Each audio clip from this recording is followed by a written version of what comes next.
মাকে ভুলে গিয়ে স্ত্রীর পেছনে পেছনে দৌড়াবে। খবরদার, খবরদার। আপনি নামাজি হতে পারেন, মুসল্লি হতে পারেন, হাজী সাহেব হতে পারেন, কিন্তু মা যদি বদদোয়া দেয় আপনার সব শেষ, দুনিয়াও শেষ, আখিরাতও শেষ। মায়ের মর্যাদা বাবার চেয়ে 3 গুণ বেশি। হামালাতহু উম্মুহু, কারণ বাবা পেটে ধরে নাই, পেটে ধরছে কে? ওয়াহানান আলা ওয়াহান, 8 মাস 10 মাস এই বোঝাটা বাবা বহন করে নাই, করলো কে? ফিসালহু ফি আমাইন, 2 বছর বাবা দুধ খাওয়ায়নি, দুধ খাওয়ালো কে? মায়ের এক ধার দুধের দাম কাটিয়া গায়ের চাম, বাপস বানাইলে ঋণের শোধ হবে না, এমন দরদি ভাবে কেউ হবে না আমার মা গো। ঠিক কিনা?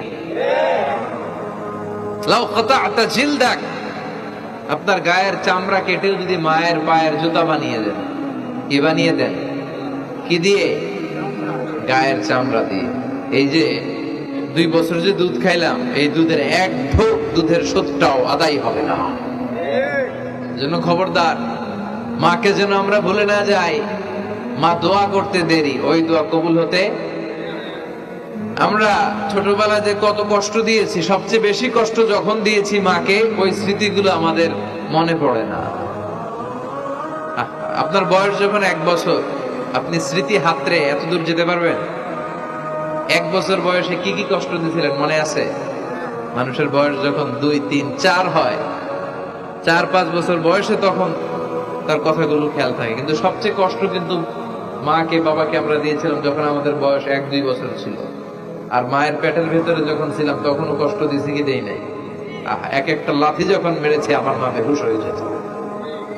আমাকে আপনাকে জন্ম দিতেছে আমার আপনাদের মা কতটা কষ্ট করেছেন খেয়াল করে শুনুন। চিকিৎসা বিজ্ঞানীরা বলে একজন সুস্থ মানুষ 45 ইউনিট পেইন, মানে ব্যথা, একসাথে সহ্য করতে পারে। ব্যথার তীব্রতা, সিভিয়ারনেস যদি এর চেয়ে বেড়ে যায়, হয়তো লোকটা বেহুশ হয়ে যাবে, না হয় মরে যাবে।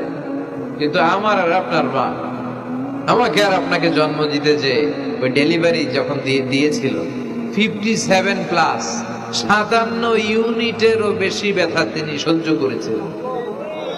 যেটা কোনো অ্যাক্সিডেন্টে আমাদের দেহে প্রত্যেকের 206টা হাড্ডি, কোন সড়ক দুর্ঘটনায় আপনার দেহের 20টা হাড্ডি একসাথে টাস টাস করে ভেঙে গেলে যত ব্যথা, তার চেয়েও বেশি ব্যথা। জন্য খবরদার, খবরদার, মাকে যেন আমরা ভুলে না যাই। মায়ের দোয়া যেন নেই। কখনো যদি মায়ের সাথে বেয়াদবি করে থাকি, আমরা যেন মাফ চেয়ে নিই। রাজি আছি তো যুবকেরা? রাজি আছি সবাই?